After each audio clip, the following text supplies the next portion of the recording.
1.25 ലക്ഷത്തിലേറെ വരുന്ന സൈന്യം നേരിട്ട് നടത്തിയ ഹജ്ജ് കാലമായിരുന്നു ഇത്തവണത്തേത്. ഇങ്ങനെയൊരു ഹജ്ജ് മുമ്പ് മക്കയിലുള്ളവർ കണ്ടിട്ടില്ല. ഈ ഹജ്ജിന്റെ കഥയിലൂടെയാണ് ആദ്യം.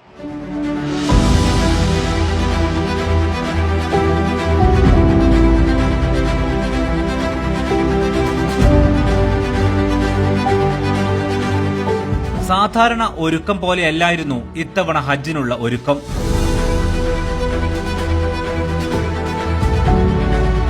സൗദി കിരീടാവകാശി നേരിട്ട് ചുക്കാൻ പിടിച്ച ഹജ്ജ് കാലം. തുടക്കം മുതൽ ഒടുക്കം വരെ മുഴുവൻ സൈനിക വിഭാഗങ്ങളുടെയും ചീഫ് കമാൻഡറും പ്രധാനമന്ത്രിയും കൂടിയായ മുഹമ്മദ് ബിൻ സൽമാൻ രാജകുമാരൻ നേരിട്ട് നിരീക്ഷിച്ച ഹജ്ജ്.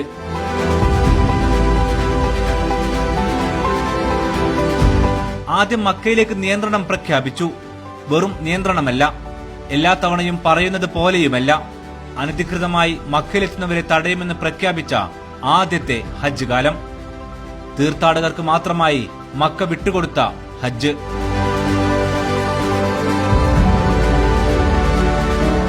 അതിന്റെ നേട്ടം അനുഭവിച്ചാണ് ഈ ഹജ്ജ് കാലം അവസാനിക്കുന്നത്. എല്ലാ വർഷത്തെയും പോലെ മരണങ്ങളില്ല, സൂര്യാതപമേറ്റ് ആശുപത്രികൾ നിറയുന്ന സാഹചര്യവുമില്ല, വഴിതെറ്റി ഹാജിമാർ അലയുന്ന ചിത്രങ്ങളില്ല.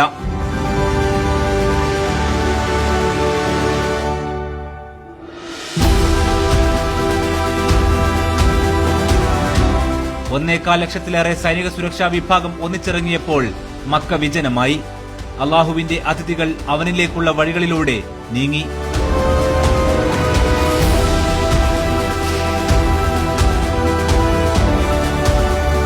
ഞങ്ങൾ എല്ലാ വർഷവും രാവിലെയും വൈകിട്ടും ഇവിടെ റോഡൊക്കെ ഭയങ്കര തിരക്കായിരിക്കും. ഒരു റോഡിൽ ഒരു മനുഷ്യൻ പോലും ഉണ്ടായിട്ടില്ല.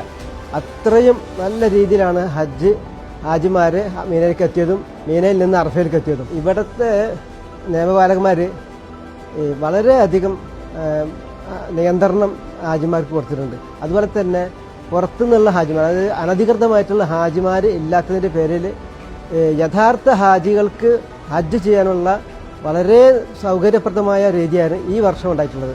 ഇത്തവണത്തെ പ്രധാന ഹൈലൈറ്റ് നുസൂക്ക് കാർഡായിരുന്നു. സാധാരണ ഓരോ ഹാജിക്കും പല കാർഡുണ്ടാകും. ഹജ്ജ് മിഷന്റെ കാർഡ്, മുത്തവിഫിന്റെ കാർഡ്, താമസ സ്ഥലത്തെ കാർഡ് എന്നിങ്ങനെ. ഇതൊന്നും സൗദിയുടെ പല ഭാഗത്തു നിന്നും മക്കയിലേക്ക് ഹജ്ജ് സമയത്ത് ഒഴുകിയെത്തുന്ന സുരക്ഷാ വിഭാഗക്കാർക്ക് മനസ്സിലാകില്ല. കാരണം ഓരോ രാജ്യത്തിനനുസരിച്ചും കാർഡുകൾ മാറിക്കൊണ്ടിരിക്കും. പക്ഷേ ഇത്തവണ നുസൂക്ക് കാർഡ് അത് കൃത്യമാക്കിയതോടെ ഹജ്ജിന്റെ ചിത്രം തന്നെ മാറി. കാലാവസ്ഥയുടെയും പിന്നെ മറ്റുള്ള എല്ലാ നിലക്കും ഉള്ള നിയന്ത്രണം അവർ വെച്ചിട്ടുണ്ടെങ്കിൽ മുത്തവാഫിന്റെ കയറോപ്പിൽ തന്നെ അവർ കൃത്യമായിട്ട് അവർക്ക് നിർദ്ദേശങ്ങൾ നൽകുകയും അതേപോലെ തന്നെ അവർക്ക് പുറത്ത് കടക്കാതെ തന്നെ അവർ കൃത്യമായിട്ടുള്ള ഒരു നിയന്ത്രണം ഏർപ്പെടുത്തിയിരുന്നു. കല്ലെറിയാൻ പോകാനും അതേപോലെ തന്നെ ഇപ്പോൾ അറഫയെന്ന് വരാനും ആണ് എന്നുണ്ടെന്നുണ്ടെങ്കിലും ഇതിൽ പ്രത്യേകമായിട്ട് നമുക്ക് അനുഭവപ്പെട്ടത് എന്ന് വെച്ചിട്ടുണ്ടെങ്കിൽ ഇപ്പോൾ ഇത്തവണ ഒരു നുസ്ക് വളരെ അപ്ഡേറ്റഡ് ആയിട്ട് ഇപ്പോൾ ഏതൊരു സാധാരണഗതിയിൽ വെച്ചിട്ടുണ്ടെങ്കിൽ ഏത് ഹാജും വഴി തെറ്റിയിട്ടുണ്ടെങ്കിൽ അവർക്ക് ഭാഷാപരമായിട്ട് കമ്മ്യൂണിക്കേറ്റ് ചെയ്യാനുള്ള ബുദ്ധിമുട്ടാണ് ഉണ്ടായത്. ഇത്തവണ അങ്ങനെ ഒരു പ്രശ്നമില്ല. കാരണം അവരുടെ നുസ്ക് നമ്മളൊന്ന് സ്കാൻ ചെയ്ത് കഴിഞ്ഞിട്ടുണ്ടെങ്കിൽ അവരുടെ എല്ലാ ടെന്റുകളും അറഫയിലാണെങ്കിലും മീനയിലാണെങ്കിലും അവർ താമസിക്കുന്ന അസീസിയയിലാണെങ്കിലും ഇതെല്ലാനും അതിൽ നിന്ന് ഡീറ്റെയിൽ കിട്ടും. അപ്പോൾ അവർക്ക് കൃത്യമായിട്ട് തന്നെ അവരെ സ്ഥലത്ത് എത്തിക്കാനും അവർക്ക് കൃത്യമായിട്ട് ദിശ നിർണയിച്ചു കൊടുക്കാനും ഇവിടുത്തെ ഗവൺമെന്റ് വളരെയധികം അത് ഉപയോഗപ്പെടുത്തിയിട്ടുണ്ട്. അതായത് നുസൂക്ക് കാർഡിലെ QR കോഡ് സ്കാൻ ചെയ്താൽ സുരക്ഷാ ഉദ്യോഗസ്ഥർക്ക് ആ ഹാജിയുടെ മുഴുവൻ വിവരങ്ങളും ലഭിക്കും, തമ്പിലേക്കും ഫ്ളാറ്റിലേക്കുമുള്ള ലൊക്കേഷൻ ഉൾപ്പെടെ. ഇതോടെ പണ്ട് മലയാളി സന്നദ്ധ പ്രവർത്തകരെ ആശ്രയിക്കേണ്ടിയിരുന്ന ഹാജിമാർക്ക് വഴി കാണിക്കാൻ സുരക്ഷാ ഉദ്യോഗസ്ഥർക്ക് സാധിച്ചു. സേവനത്തിനിറങ്ങിയ ഉദ്യോഗസ്ഥർ റാങ്കും ശ്രേണിയും നോക്കാതെ അവരെ സഹായിച്ചതോടെ ഹജ്ജ് മനോഹരമായി.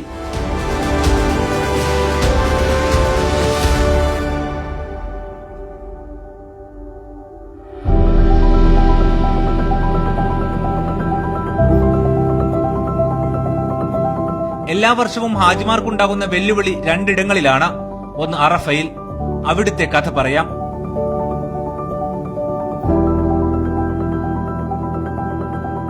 ഇക്കാണും വിധമാണ് ബസ്സിലും മെട്രോയിലും ഹാജിമാരെ കൃത്യമായി അറഫയിൽ എത്തിച്ചത്. അനധികൃത ഹാജിമാരില്ലാത്തതിനാൽ വഴികൾ വിജനമായി. കൃത്യസമയത്ത് എല്ലാവരും അറഫയിലെത്തി.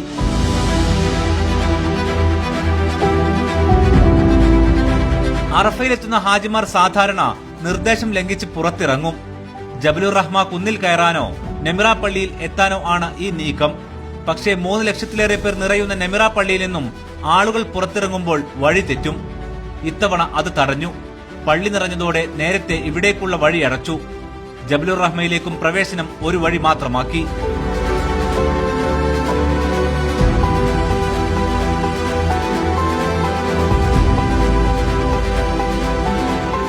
ഓരോ തമ്പിനു മുന്നിലും പോലീസ് കാവൽ നിന്നു.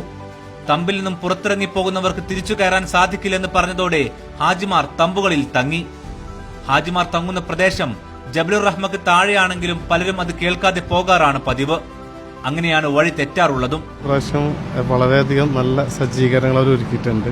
ഈ നുസ്ക് കാർഡിലൂടെയും മറ്റുമായിട്ട് എല്ലാവരെയും ഏകോപിപ്പിച്ചുകൊണ്ട് വളരെ നല്ല രീതിയിലുള്ള സെക്യൂരിറ്റി സിസ്റ്റംസുകളും വളരെ നല്ല രീതിയിൽ ജനങ്ങൾക്ക് ഈസി ആയിട്ട് കാര്യങ്ങൾ മനസ്സിലാക്കാനും ഇനി ആരെങ്കിലും മിസ്സായി പോയാൽ തന്നെ അവരെ എല്ലാം കണ്ടുപിടിക്കാനുള്ള അവസരങ്ങളൊക്കെ, കാരണം ഈ ഗ്രൂപ്പുകളിലൊക്കെ നമുക്ക് പല അനുഭവങ്ങളുണ്ടായി, പലരെയും മിസ്സാവലും ഒക്കെ ഉണ്ടായെങ്കിലും അവരൊക്കെ പെട്ടെന്ന് കണ്ടുപിടിക്കുന്നതിനും മറ്റൊക്കെ ഇങ്ങനെയുള്ള സജ്ജീകരണങ്ങൾ, നവീകരിച്ചിട്ടുള്ള സജ്ജീകരണങ്ങൾ ഉപകാരത്തിലായിട്ടുണ്ട്. വിശ്വാസികൾക്ക് കൂടുതൽ അവരുടെ കർമ്മങ്ങളിലേക്ക് കൂടുതൽ സമയം കിട്ടുന്നതായിട്ടാണ് ഞാൻ മനസ്സിലാക്കുന്നത്. അല്ലെങ്കിൽ നമ്മൾ മറ്റു പ്രാഥമിക ആവശ്യങ്ങൾക്ക് വേണ്ടി നമ്മുടെ സമയം കുറേ ചെലവഴിച്ചുകൊണ്ട് അവരുടെ പ്രാർത്ഥനകൾക്ക് സമയമില്ലാത്ത അവസ്ഥകൾ വരും. അതേ സ്ഥാനത്ത് ഞാൻ മനസ്സിലാക്കുന്നത് ഇപ്രാവശ്യം ഒരുക്കിയിട്ടുള്ള ഈ കൂടുതൽ നല്ല സജ്ജീകരണങ്ങൾ പ്രാർത്ഥനാപരമായ സമയങ്ങൾക്ക് കൂടുതൽ സമയം ലഭിക്കുമെന്നാണ് മനസ്സിലാക്കുന്നത്.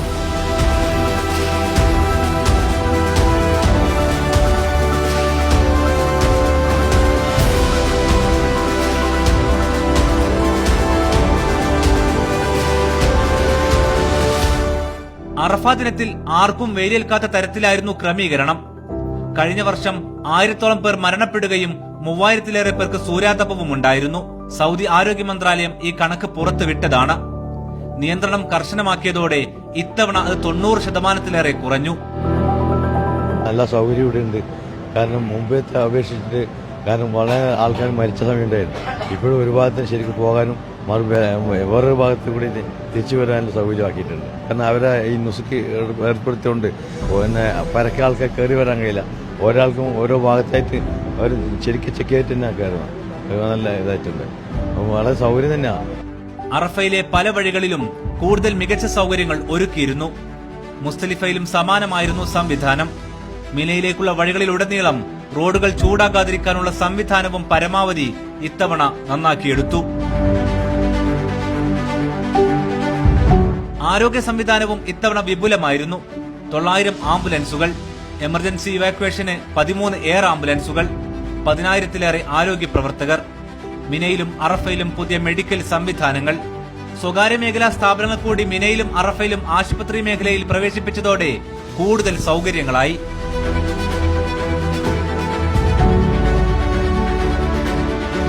സൈന്യം വഴിനീളയും ഹറമിലേക്ക് നിരന്നത് ഇത്തവണത്തെ പ്രത്യേകതയാണ്. യുദ്ധസമാന സാഹചര്യം പോലെ വഴികൾ നിയന്ത്രിച്ചു. മലയാളികളിൽ പോലും ഏതാനും പേർക്ക് വഴി തെറ്റിയതൊഴിച്ചാൽ എല്ലാവർക്കും കർമ്മങ്ങൾ വളരെ മനോഹരമായി പൂർത്തിയാക്കാനായി.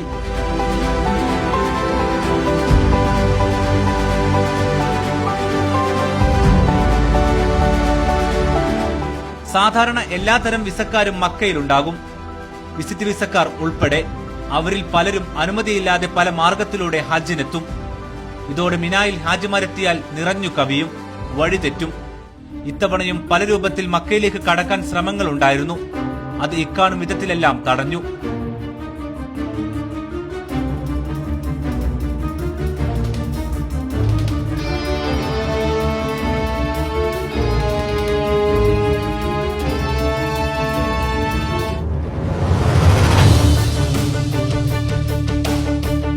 അനധികൃത ഹാജിമാർ നിറയുമ്പോൾ ആരെങ്കിലും മിനായിൽ വീണുപോയാൽ ശ്രദ്ധിക്കാൻ പോലും സാധിക്കില്ല.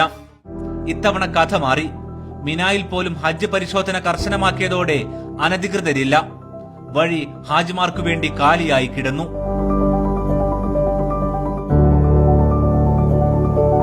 തീർത്ഥാടകരെ തിരിച്ചറിയാനും അവരെ സഹായിക്കാനും ഇതോടെ ഉദ്യോഗസ്ഥർക്കായി. ഫലത്തിൽ ഈ വർഷത്തെ ഹജ്ജ് സമീപകാലത്ത് നടന്ന ഹജ്ജുകളിൽ ഏറ്റവും മനോഹരമായ ഒന്നായി മാറി. സൗദി കിരീടാവകാശിയുടെ മേൽനോട്ടത്തിൽ ഓരോ മന്ത്രിമാരും ഹജ്ജ് കേന്ദ്രങ്ങളിൽ നേരിട്ട് ക്യാമ്പ് ചെയ്താണ് ഓപ്പറേഷൻ നടത്തിയത്.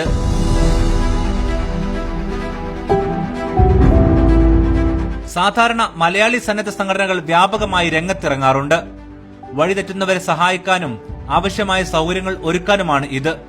ഇത്തവണ അതൊന്നും ഇല്ലാതെ ഹജ്ജ് നടത്താൻ ഭരണകൂടത്തിന് സാധിച്ചു. മാത്രവുമല്ല, ഹജ്ജ് സമയത്ത് 10,000-ലേറെ സേവന സംഘങ്ങളും രംഗത്ത് വരാറുണ്ട്. ഇവർക്കൊന്നും അറഫക്ക് മുന്നേ പെർമിറ്റ് നൽകിയില്ല.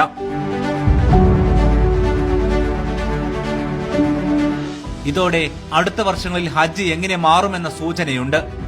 ആരുമില്ലെങ്കിലും ഒറ്റയ്ക്ക് നടത്താൻ കഴിയുമെന്ന പ്രഖ്യാപനം കൂടിയാണ് ഈ ഹജ്ജ് കാലം. മിനായിലെയും മുസ്തലിഫയിലെയും അറഫയിലെയും തമ്പുകളുടെ സൗകര്യങ്ങൾ തന്നെ മാറി. വരുന്ന 2 വർഷങ്ങൾക്കകം കൂടുതൽ മെച്ചപ്പെട്ട സൗകര്യങ്ങൾ കിദാന കമ്പനിക്ക് കീഴിൽ പൂർത്തിയാക്കും.